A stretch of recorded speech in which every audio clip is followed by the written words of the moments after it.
On the morning of May 31st, 1889, thousands of people in western Pennsylvania were watching the water rise. They had seen floods before. Johnstown was built where rivers met, surrounded by steep Appalachian hills. High water was part of life here.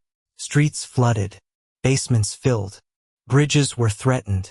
But this time, 14 miles upstream, something far more dangerous was happening. High above the valley stood an enormous earthen dam holding back a private lake. The water was climbing. Workers were desperately trying to save the structure. Warnings were being sent downstream.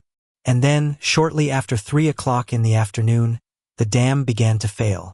Less than an hour later, a disaster unlike anything Johnstown had ever experienced was racing directly toward the city.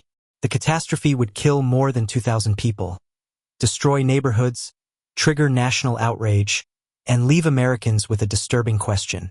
Was the Johnstown flood simply an extraordinary natural disaster, or had the danger been building for years?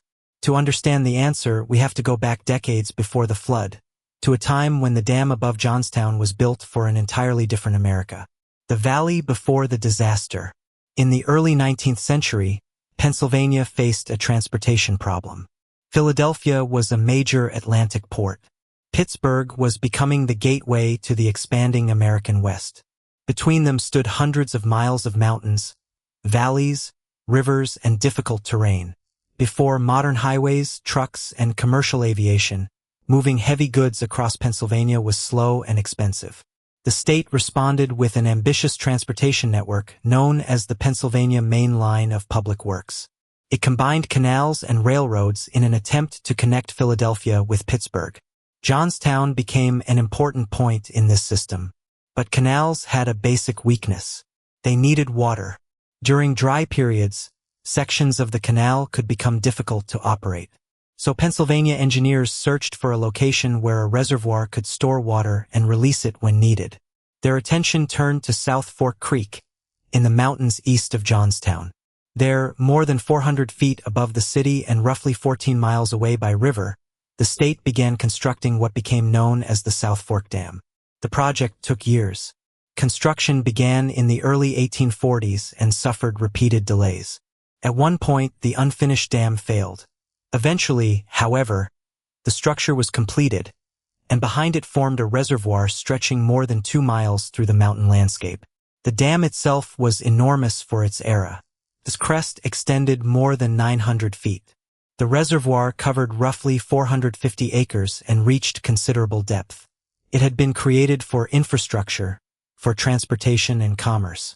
But almost as soon as it was completed, the world around it began to change. Railroads were transforming America. They were faster and more flexible than canals, and Pennsylvania's canal system rapidly lost its importance. The reservoir above Johnstown had been built to serve a transportation system that was becoming obsolete. And the dam entered a long period in which its original purpose faded. That would matter enormously, because large structures do not become harmless simply because people stop needing them. An old dam finds a new purpose. During the following decades, ownership of the property changed. The reservoir passed through several hands. The dam suffered damage and deterioration. Parts of its original infrastructure disappeared. Then, in 1879, businessman Benjamin Ruff became involved with the property. Ruff saw something very different from an abandoned piece of transportation infrastructure. He saw a private retreat. That year, the South Fork Fishing and Hunting Club was established. Its members were drawn largely from Pittsburgh's wealthy business and industrial elite. Pittsburgh in the late 19th century was one of America's great industrial cities. Steel, railroads, coal, banking, and manufacturing created extraordinary fortunes.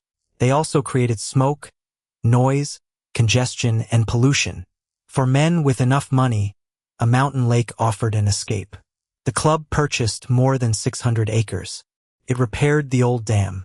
The reservoir filled again. The club called it Lake Conemaugh. Along its shores stood a clubhouse and private cottages. Members could fish, boat, entertain guests, and leave industrial Pittsburgh behind. Among the club's membership were some of the most prominent names associated with the Gilded Age. But the transformation of the old reservoir into a private recreational lake came with a problem. The lake depended on an aging dam. And the dam that existed in the 1880s was not identical to the structure Pennsylvania's engineers had originally intended. Important features had changed. The original dam had been equipped with discharge pipes near its base that could help control the water level. Those pipes were no longer available. The original control tower was gone. The crest of the dam had been lowered, in part to create a wider roadway across it. The spillway, the route designed to allow excess water to escape, also contained a bridge and a screen intended to prevent fish from leaving the lake. National Park Service documentation describes leaks in the reconstructed structure and contrasts the carefully compacted original dam with later repair work. None of those facts, by themselves, tell us that catastrophe was inevitable. But together they tell us something crucial. The margin for error had changed, and downstream thousands of people were living beneath it. Johnstown in the Gilded Age. By 1889, the communities of the Conemaugh Valley were deeply connected to industrial America. Johnstown sat where the Stona Creek and Little Conemaugh rivers joined. The Cambria Iron Company dominated the local economy. Factories, mills, railroads, homes, businesses, churches, and schools filled the valley. Johnstown proper had around 10,000 residents, while the interconnected communities in the surrounding valley brought the population far higher. This was not an isolated frontier settlement. It was a busy industrial center. Electric streetlights illuminated parts of town. Rail traffic connected it with the wider country. Workers lived in frame houses close to the mills and rivers. And flooding was familiar. That familiarity would prove dangerous, because when people repeatedly experience smaller emergencies, warnings of a greater one can become difficult to judge. Johnstown residents had heard concerns about the reservoir before. The dam existed 14 miles away. People knew it was there, but year after year it remained standing. Floods came, floods went. Life continued. Then came the final days of May 1889. The storm arrives. A major storm system had been moving eastward across the United States. On May 30th, Johnstown observed Decoration Day, the holiday that later evolved into Memorial Day. There were flags. There was a parade. Residents visited the cemetery to honor Civil War veterans. For part of the day, the weather was pleasant. Then the rain came. It began during the afternoon. Later that evening, it returned with far greater intensity. Through the night, rain fell across the mountains and valleys of western Pennsylvania. Streams rose. So did rivers. Water poured from the surrounding hills. Upstream, every tributary feeding Lake Conemaugh began delivering more water into the reservoir. When daylight arrived on Friday, May 31st, Johnstown was already in trouble. Water was entering low-lying areas. The Cambria Iron Works sent workers home. Schools closed. Basements began filling. River measurements climbed rapidly. But even then, many people viewed the situation as another severe flood. A miserable day. A dangerous day, perhaps, but still a kind of danger they recognized.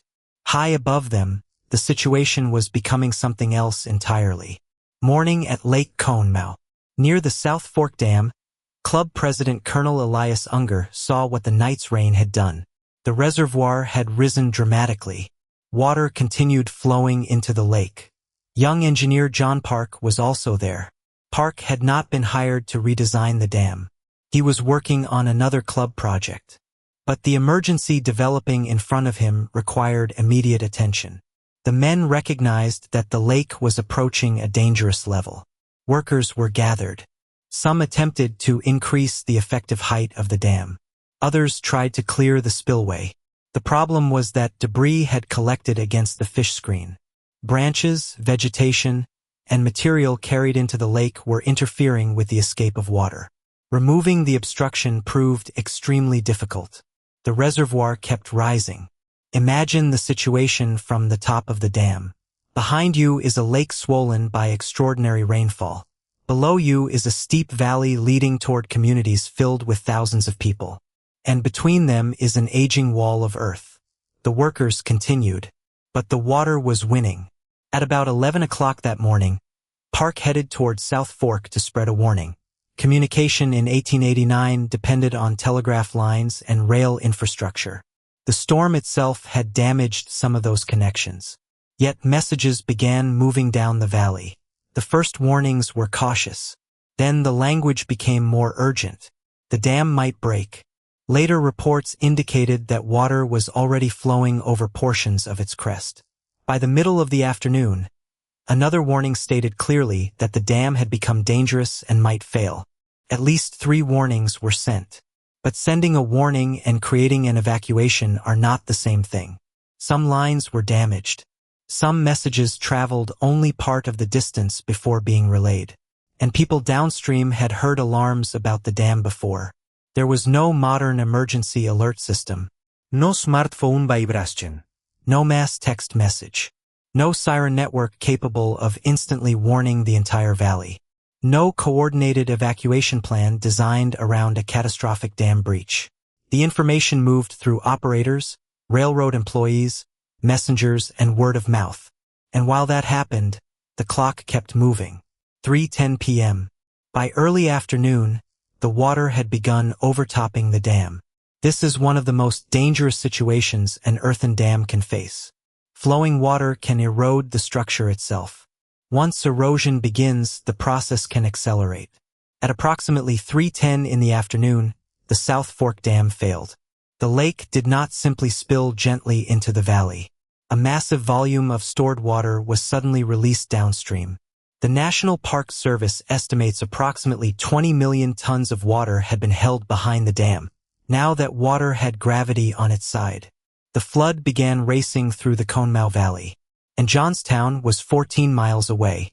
The flood builds its own weapon. The danger was not simply water.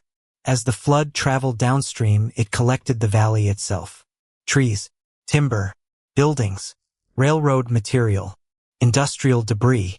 Anything the water could move became part of the moving mass. The first community struck was South Fork. Because much of the town stood on higher ground, many residents escaped the direct path. But buildings were destroyed. The flood continued. It moved through the narrow valley toward Mineral Point, then toward East Conemaugh and Woodvale. Every structure it destroyed added more debris. Every obstruction changed the movement of the water.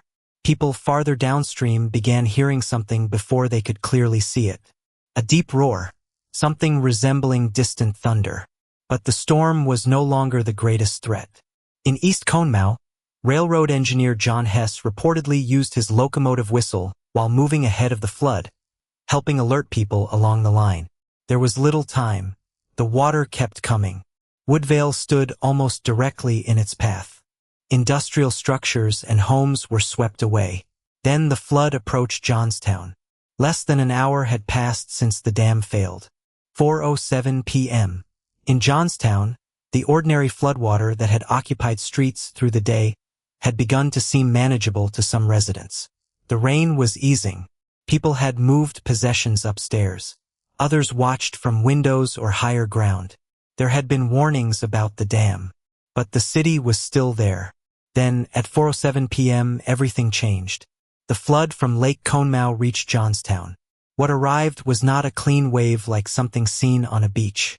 It was a violent, moving mixture of water and debris. Buildings were struck. Frame houses were lifted from foundations. Structures collided with one another. Rail cars and industrial material were moved. Streets disappeared beneath the flood. The destruction of much of the city happened with extraordinary speed.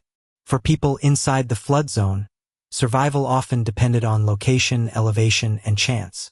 Some reached upper floors. Some climbed onto roofs. Some structures held. Others did not. Families that had spent the morning protecting furniture from ordinary floodwater suddenly faced an entirely different emergency.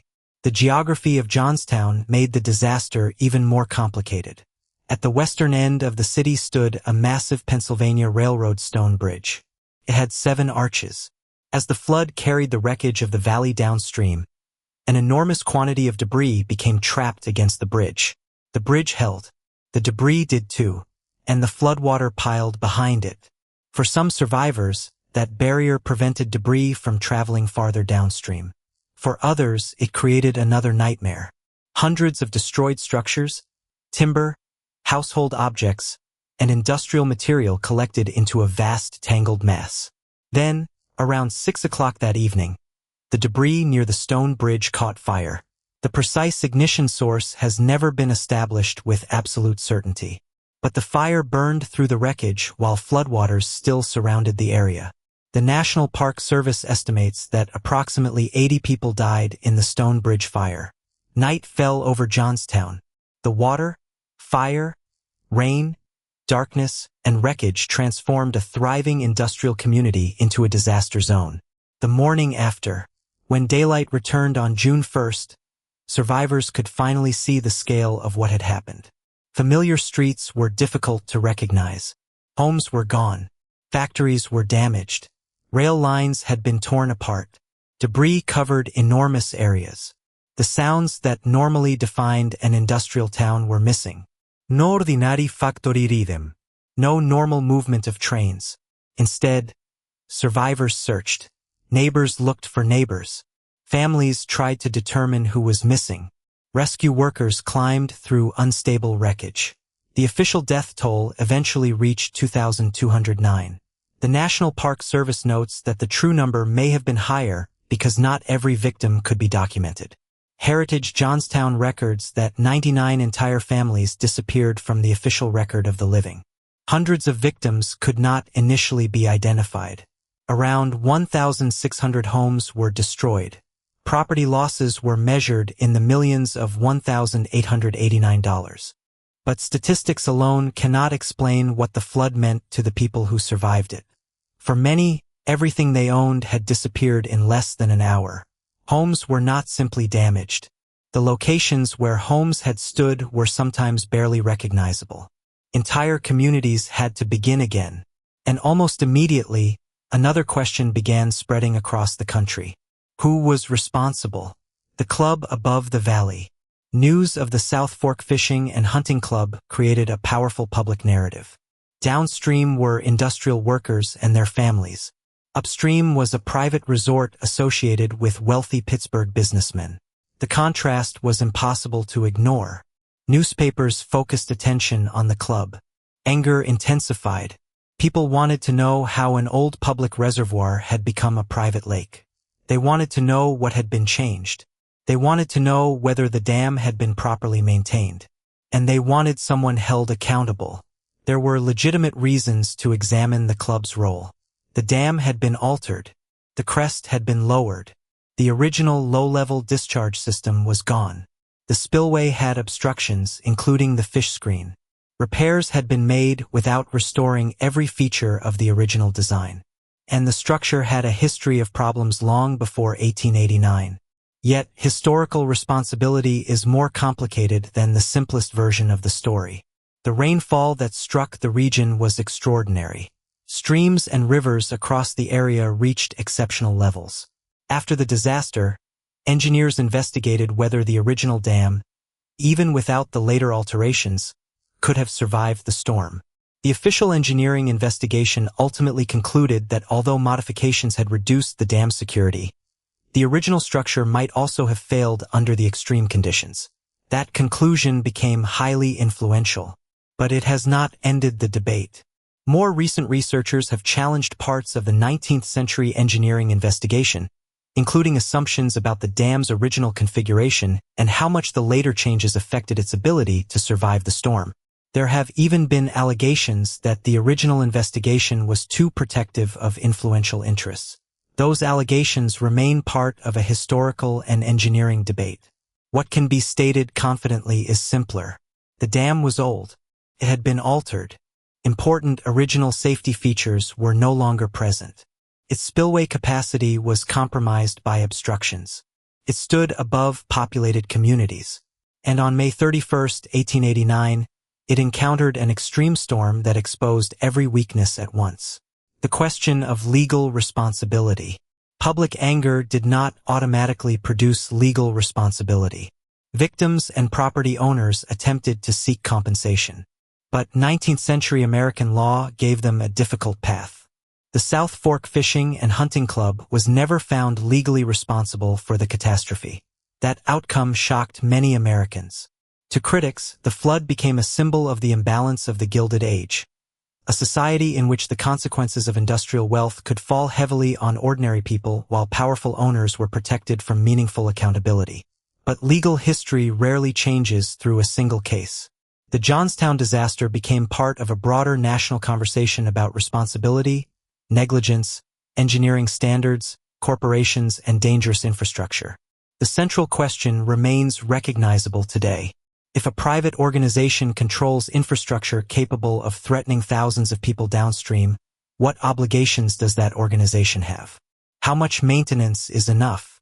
Who verifies that the structure remains safe? Who pays when warning signs are ignored or systems fail? Those questions did not disappear with the water. America responds. While lawyers and engineers debated responsibility, Johnstown needed immediate help. News of the disaster traveled across the United States and beyond. Relief efforts began quickly. Pittsburgh organized fundraising. Food, clothing, tools, medical supplies, and money flowed toward western Pennsylvania. People from across the country contributed. Assistance also arrived from abroad. Among those traveling to Johnstown was one of the most recognizable humanitarian figures in American history, Clara Barton. Barton had founded the American Red Cross in 1881. She arrived in Johnstown on June 5 with a team of workers. She was 67 years old. The organization provided food, medical support, clothing, shelter, and practical assistance. Temporary structures known as Red Cross hotels gave survivors places to eat, sleep, wash, and begin rebuilding their lives. The Red Cross remained in Johnstown for months. The operation became one of the organization's defining early civilian disaster responses. The Johnstown flood had demonstrated how suddenly a modern American community could collapse. The relief effort demonstrated something else. Disaster response itself was becoming organized on a national scale. Americans hundreds of miles away could now learn about a catastrophe quickly, donate money, send supplies, and participate in coordinated relief. The country was becoming more connected. That connection had allowed industrial cities like Johnstown to grow. Now it was helping them recover. What really caused the Johnstown flood? There is a temptation when telling historical disasters to search for one dramatic mistake, one villain, one moment when everything went wrong. Johnstown resists that simplicity. The storm mattered. The geography mattered. The history of flooding mattered. The condition of the dam mattered. Its altered design mattered. The loss of its original discharge system mattered. The restricted spillway mattered. The absence of a modern evacuation system mattered. And the way people understood risk mattered. A disaster can be created long before the moment it becomes visible. It can begin when infrastructure loses its original purpose but remains in place. When ownership changes. When maintenance becomes inconsistent. When temporary modifications become permanent. When warning systems exist but no clear emergency plan connects warning to action. When people downstream become accustomed to smaller dangers and stop imagining the worst possible one. Then one extraordinary day arrives, and every small weakness suddenly becomes part of the same event. The legacy of May 31st. The South Fork Dam was never rebuilt. Today, the remains are preserved at Johnstown Flood National Memorial. The lake is gone. Visitors can stand where the dam once held back Lake Conemaugh and look across the empty reservoir bed.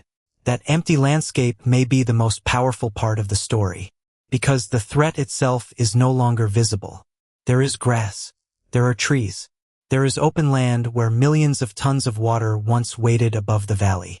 More than a century later, engineers still remember May 31st as a warning about dam safety. The date is recognized in the United States through National Dam Safety Awareness Day. The lesson is not that every dam is dangerous. Modern dams can provide enormous benefits: water supplies, irrigation, energy, recreation, and flood management. The lesson is that infrastructure requires responsibility for its entire life. Building it is only the beginning. Someone must inspect it. Someone must maintain it. Someone must understand what changes have been made. Someone must prepare for conditions engineers hope will never occur. And someone must consider the people who live downstream. Final reflection. In photographs taken after the Johnstown flood, the most striking thing is not the water. The water had already passed. What remained was evidence. Broken buildings, empty foundations, railroad debris, the shattered dam, and a city trying to understand how an ordinary Friday had become one of America's most devastating disasters. The South Fork Dam had stood above the valley for decades. For most of that time, nothing catastrophic happened. That may be the most unsettling part of the story, because danger does not always announce itself by failing immediately. Sometimes it survives, year after year, long enough for people to accept it as normal, until the day conditions change. And then the question is no longer whether the warning signs existed. The question is whether anyone acted on them while there was still time.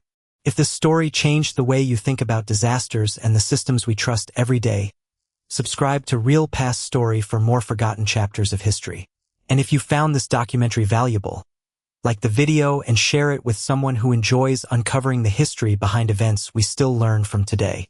Most importantly, tell us in the comments, what do you think mattered most at Johnstown, the extraordinary storm, the condition of the dam, or the failure to prepare the communities below it? And what forgotten historical disaster should Real Past Story investigate next? Because sometimes, understanding the past means looking not only at the moment everything collapsed, but at all the years when it still looked safe.